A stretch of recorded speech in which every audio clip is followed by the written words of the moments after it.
Bismillahirrahmanirrahim. Assalamualaikum warahmatullahi wabarakatuh. Asyhadu an la ilaha illallah, asyhadu anna Muhammadar Rasulullah. Allahumma sholli ala sayyidina Muhammad wa ala ali sayyidina Muhammad. Kama sholaita ala sayyidina Ibrahim wa ala ali sayyidina Ibrahim. Bil alamina innaka Hamidum Majid. Sebelumnya aku panjatkan dahulu doa kepada Gusti Allah Agung untuk saudara-saudara kita yang telah memberikan sholawatnya kepada channel dakwah ini, ya, karena lewat kebaikan, kerendahan hati, kemurahan hati saudara-saudara kita itulah sehingga channel ini dapat dengan eksis setia hadir dalam ruang-ruang diskusi kalian semuanya. Aku selalu mengatakan diksi setia hadir dalam ruang-ruang diskusi kalian semuanya. Kalian tahu apa artinya setia itu? Ya, itu tidak semudah yang dibayangkan untuk memaknai sebuah diksi setia gitu ya. Oke, tentu dengan sebuah harapan insya Allah sholawat itu akan menjadi catatan langit amal soleh bagi mereka dan keluarganya kelak, dan insya Allah akan terbalaskan oleh Gusti Allah Agung dengan balasan yang lebih baik lagi, ya karena hanya Gusti Allah Agung lah yang pandai membalas kebaikan hamba-hambanya, ya. Minum kopi dulu. Bismillahirrahmanirrahim. Selanjutnya untuk seluruh viewer terkasihku ya, dimanapun kalian berada, di mancanegara, di dalam negeri, aku ucapkan terima kasih atas apresiasinya ya. Semoga bisa selalu always dan tidak pernah never, tetaplah bertumbuh menjadi pribadi yang anti skip dan anti download. Bagi yang berkenan silahkan saja di share, tapi linknya ya, link kajiannya, jadi jangan diunduh, dipotong-potong gak karuan lalu diunggah ulang. Aku tidak pernah memberikan izin itu kepada siapapun ya. Jadi kalau memang mau ada perlu ya, tolong izin dulu gitu ya. Ini aku lihat sudah ada lagi video baru yang diambil dan dijadikan TikTok. Tapi aku masih bisa memaklumi ya, karena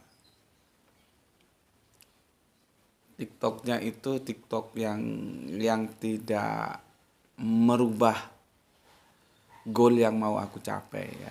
Tapi tetap aja sebetulnya dengan demikian seharusnya izin aja dulu gitu ya. Jangan main selonong boy gitu. Oke. Berikutnya untuk kalian semuanya aku tidak bisa sebutkan satu persatu. Terima kasih atas doa-doa baiknya untukku dan keluarga. Dan semoga kebaikan doa itu juga tercurahkan untuk kalian semuanya. Sebagai sesama saudara muslim, kita saling mendoakan dalam kebaikan, dan insya Allah doa kita bagian dari sekian banyak doa yang diijabahi oleh Gusti Allah Agung. Amin, amin ya rabbal alamin. Kali ini kalian lihat aku tidak berhadapan dengan papan tulis. Artinya kita ingin berbicara dalam suasana yang sesantai mungkin, karena ini akhir pekan ya. Setelah hari-hari yang lalu kita bicara serius.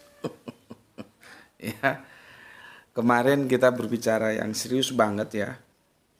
Al-Quran wahyunya siapa, itu alhamdulillah sudah mencapai 656 viewer ya. Meskipun yang mencari arti kitab itu yang edisi tamat itu baru mencapai 210 viewer ya. Ya kita maklum karena memang lebih dahulu diunggah yang mencari arti kitab itu kan baru berapa ini? Baru 14 jam yang lalu, sedangkan yang Al-Quran Wahyu siapa itu sudah 23 jam. Memang selisih jamnya cukup signifikan ya. Oke. Mampir ngombe kali ini aku akan berbagi terhadap kalian sesuatu yang seharusnya sudah aku bagi sejak lalu-lalu, cuman tertunda dan akhirnya tidak terbagi. Sudahlah, sekarang harus aku bagikan gitu. Aku minum dulu. Bismillahirrahmanirrahim. Jadi begini. Beberapa hari yang lalu kan aku sakit itu ya. Ada sekitar ya hampir belum sampai ya, tapi sekitar setengah atau setengah bulan lebih mungkin ya. Aku sakit itu. Makanya ketika sakit aku hanya mengunggah video-video pendek aja, short video gitu.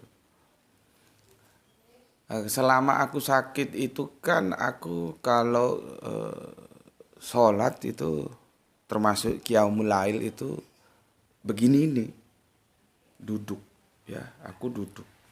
Ini tapi menghadap ke sana, barat ke sana. Sana kemana itu tuh?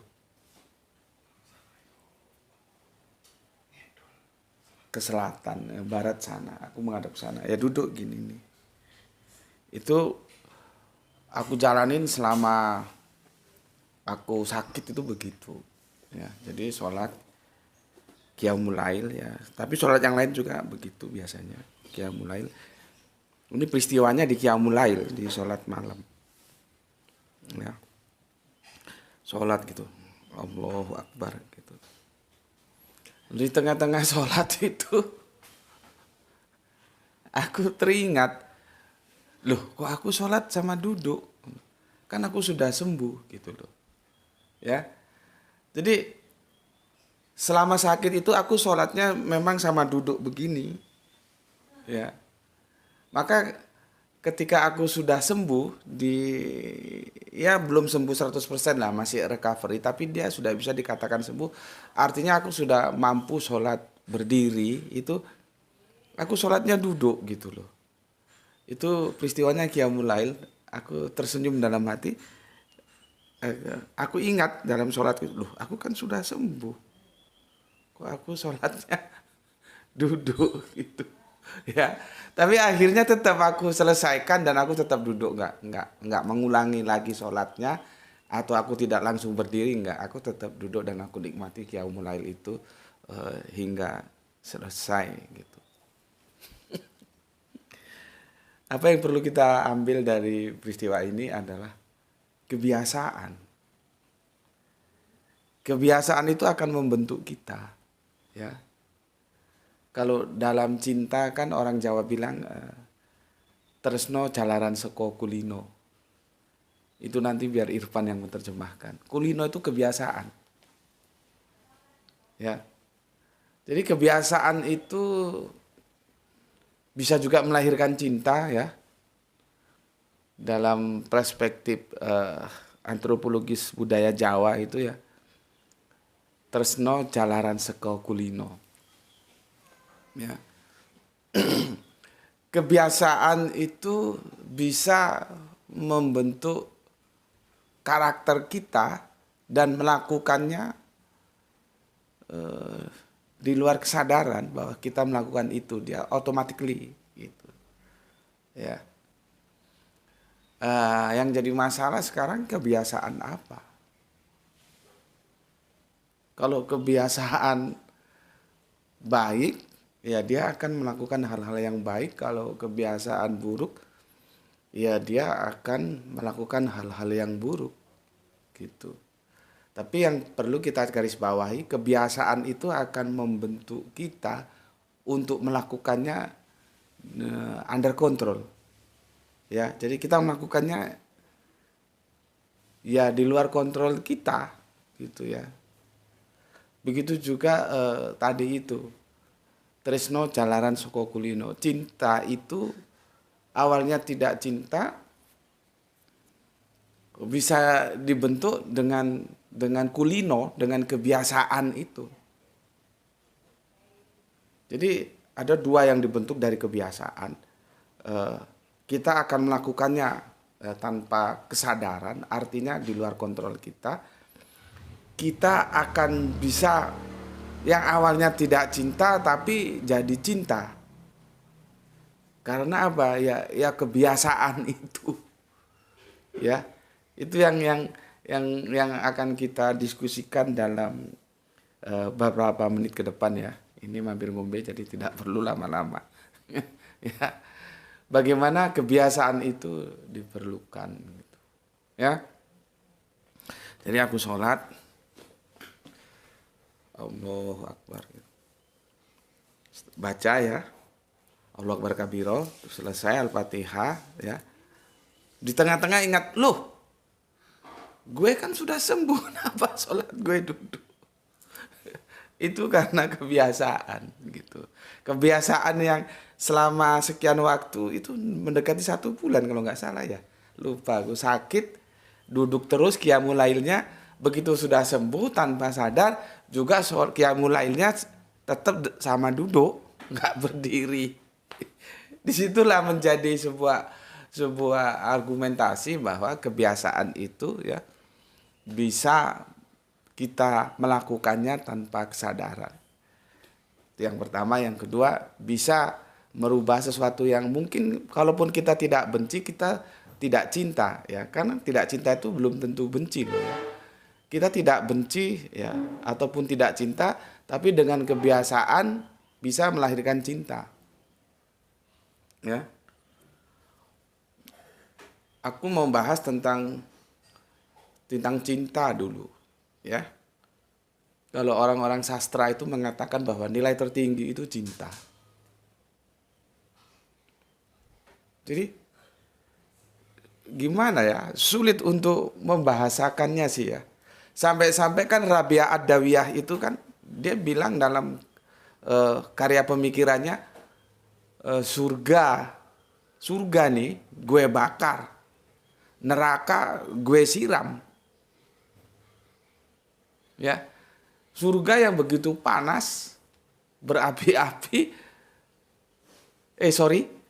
surga yang begitu nyaman, begitu indah, begitu sejuk, dibakar. Sedangkan neraka yang begitu berapi-api, disiram sama filsuf terkenal ya, Rabia Ad-Dawiyah, dan itu cewek. Ya. Kenapa? Dia ingin mengajarkan cinta, bahwa berat loh ngomong cinta itu. Bahwa kita melakukan sesuatu, beribadah kepada Gusti Allah itu atas dasar cinta, bukan pamrih. Takut neraka, ingin surga. Kan itu yang diajarkan oleh Rabiah. Jadi Bunda Rabiah mengajarkan kita atas dasar cinta. Bukan atas dasar sebuah motivasi keinginan, meskipun itu ya tidak salah sebetulnya. Ya, tidak salah ya. Karena kita takut neraka, menginginkan surga, terus kita beribadah ya. Tapi ada sebuah nilai expand yang mau diajarkan oleh Bunda Rabia Ad-Dawiyah ini ya. Lakukanlah semua itu atas dasar cinta. Ya. Sampai-sampai dalam karya pemikirannya, surga aku bakar, neraka aku guyur. Jadi cinta, ya, bukan karena ingin sesuatu dan menghindari sesuatu. Gitu. Menumbuhkan cinta itu ya bisa dengan kebiasaan tadi itu, yang kita tidak pernah sholat, meskipun kita tidak benci sholat, tapi kita tidak cinta sholat, sehingga kita tidak pernah sholat, maka bisa diwujudkan dengan membiasakan diri. Membiasakan diri sholat. Ya ada sih unsur pemaksaan ya. Awalnya dipaksa, biasa. Dari kebiasaan itu nanti ada rasa cinta. Kita merasa ada yang kurang kalau kita tidak sholat. Ada sesuatu yang hilang dalam kehidupan kita. Ya. Ada yang nggak pas gitu loh. Gue kurang apa ya? Kok nggak enak gitu. Oh, gue belum sholat. Gitu. Itu lahir dari sebuah rasa sholat itu sudah dilakukan atas dasar cinta. Dan cinta itu bisa dibangun ya lewat kebiasaan. Ya, karena dia biasa melakukannya maka dia akan menjadi cinta terhadap kebiasaan itu. Maka di situ perlunya kita kalau menyuruh anak-anak kita itu kan sebetulnya dalam level membiasakan supaya mereka terbiasa dengan sholat. Ujung-ujungnya itu tadi, dari kebiasaan itu lahir sebuah rasa cinta terhadap sholat gitu. Ya, begitu juga tentang apa-apa yang kita lakukan lahir dari kebiasaan. Karena selama sakit sholatnya biasa dengan duduk, maka ketika sudah sembuh pun tanpa sadar dia sholatnya dengan duduk. itu dari kebiasaan juga gitu ya, dari kebiasaan. Makanya ayo kita membiasakan hal-hal yang baik-baik ya, agar nanti kita melakukannya ya dengan tanpa ada sebuah keberatan ya, dengan tanpa sadar kita lakukan. Kalau itu melahirkan cinta juga, cinta dengan yang baik-baik gitu ya. Dalam konteks ini ya sholat ya, sholat aja dulu, yang lain-lain nanti mengikuti ya. Kita mencintai sholat, maka kita merasa ada yang hilang kalau tidak sholat. Kita membiasakan sholat, ya ada yang hilang kalau kita tidak sholat. Kan begitu ya, seperti yang diajarkan Bunda ya Rabiah Adawiyah tadi itu ya. Jadi dibentuk kebiasaan. Jadi kita akan ada sesuatu yang kita lakukan tanpa begini begitu ya, dengan nikmat kita lakukan, dan kita akan melahirkan sebuah rasa cinta dengan tulus ya, dengan tulus, tanpa karena takut neraka ingin surga lalu sholat, enggak, tapi sholat karena cinta gitu. Oke, berikutnya ya, itu setelah aku teliti ternyata bukan hadis ya, tapi coba diteliti ulang kalau aku keliru ya, bahwa orang itu akan mati menurut kebiasaannya ya. Kalaupun itu bukan hadis, aku kira itu sebuah kata-kata atau pitutur ya, yang bisa kita gunakan untuk kita pegang dalam kehidupan ini ya, bahwa orang itu akan mati berdasarkan kebiasaannya. Kembali tadi kan ke kebiasaan. Maka kalau kita ingin mati baik ya biasakan yang baik-baik. Meskipun kita bukan orang baik. Tapi berusaha untuk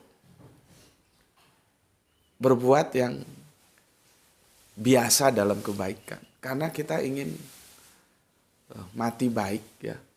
Kalau bahasa kerennya kan husnul khotimah gitu ya. Itu dibentuk dari kebiasaan juga gitu. Seperti yang aku bilang tadi, sejauh yang aku teliti itu bukan hadis, tapi itu ya pitutur luhur lah ya, atau kata-kata mutiara yang bisa kita pegang. Dan itu rasionalitasnya tinggi banget kok ya. Karena ada telepon, coba. Siapa? Bentar. Oke. Assalamualaikum. Iya, sebentar saya telepon ya. Aku lagi on air, nanti tak telepon ulang ya. Oke. Biasa bahasa kerennya itu kan husnul khotimah ya. Husnul khotimah, akhir yang kehidupan yang baik lah ya, mati baik itu. Memang benar, logikanya, rasionalitasnya itu sangat-sangat tinggi banget. Orang itu akan mati berdasarkan kebiasaannya. Kalau kebiasaannya baik ya dia mati baik, kalau biasanya tidak baik ya dia mati tidak baik, gitu aja. Ya. Karena begini, apakah mungkin, ya kalau di statistik sih ya mungkin saja, semua itu ada kemungkinan, cuman kan prosentase kemungkinannya itu ada berapa persen? Sampai 1% kah? Atau jangan-jangan 0, sekian persen, ya. Apakah mungkin seseorang yang biasa naik gunung dia akan mati di tepi pantai? Dia biasa dalam kehidupannya naik gunung. Apakah ada kemungkinan dia akan mati di tepi pantai? Tentunya kalau kita pakai statistikal ya mungkin ya. Kemungkinan itu tetap ada, cuman kan 0, sekian persen toh. Jadi orang yang terbiasa naik gunung ya dia akan mati di atas gunung. Gitu. Nggak mungkin dia mati di tepi pantai. Begitu juga ketika orang itu terbiasa di tepi pantai, apakah mungkin dia akan mati di atas gunung? Ya kecil kemungkinan toh, atau tidak mungkin kan? Gitu ya. Dia biasanya bermain ke tepi pantai. Itu tidak mungkin, atau statistikal kecil sekali kemungkinan dia mati di atas gunung. Gitu. Itu dalam kita memaknai kebiasaan. Ya, maka tertulislah sebuah ya kata-kata luhur gitulah ya. Karena setauku sih bukan hadis, coba kamu cek nanti. Ya, bahwa orang itu akan mati menurut kebiasaannya. Yang biasa di atas gunung ya matinya di atas gunung, yang biasa bermain ke pantai ya matinya itu di tepi pantai. Ini bahasa sastra ya, jangan dipahami secara harfiah. Sehingga kita bisa menentukan sikap. Ya, kan ada free will ya. Kita diberikan, jadi tidak ada pada satu sisi memang peristiwa itu given. Tapi dalam hal ini bukan given, kita diberikan kebebasan untuk memilih, mau memilih yang mana. Kalau ingin memilih berakhir hidupnya dengan kebaikan, ya biasakan dengan kebaikan. Kalau ingin dengan keburukan, ya biasakan dengan keburukan. Itu pilihan di tangan kita. Ya, tapi pesan dari aku, ya aku ini bukan orang baik, bukan orang baik, ya. Tapi kan kita berusaha ya untuk nanti mati baik, maka berusahalah dalam kebaikan agar nanti bisa menutup kehidupan itu dengan sebuah diksi, sebuah kata baik, yang kalau mereka-mereka ya yang dalam perspektif teologisnya biasanya menyebutnya husnul khotimah. Dan semua itu akan bisa dibentuk dari kebiasaan. Oke, itu dulu ya mampir ngombe kita kali ini ya. Insya Allah untuk kajian tentang Al-Quran Wahyu siapa itu akan kita lanjutkan nanti di hari Isnin ya. Sekecil apapun kajian ini, semoga ada manfaat yang bisa diambil menjadi pedoman kehidupan kita ke depannya. Bismillahirrahmanirrahim. Oke, sampai di sini dulu ya. Semoga mendapatkan keberuntungan ya, rezeki yang barokah dan kesehatan yang prima. Dan aku ingatkan ini akhir pekan, apabila kalian sedang menikmati akhir pekan bersama keluarga, bila sudah masuk waktu sholat, ya tunaikan dulu itu sholat, bisa di masjid, bisa di langgar atau di musola, terserah di mana saja kamu bisa sholat. Ya, kalau nanti mau dilanjutkan jalan-jalan, monggo silahkan. Begitu juga apabila kamu makan, ajak semua orang yang kamu ajak jalan-jalan, makan di atas meja yang sama dan makan makanan yang sama. Ya, sampai sini dulu ya mampir ngombenya. Nggak tahu ini mampir ngombe tanggal berapa tuh? Tanggal 18 Juni. Ya, kita telah berdiskusi tentang begitu tajamnya makna kebiasaan. Ya, Oke, bismillahirrahmanirrahim. Salam Isra, Islam rasional. Alhamdulillahirabbil alamin. Matur nuwun.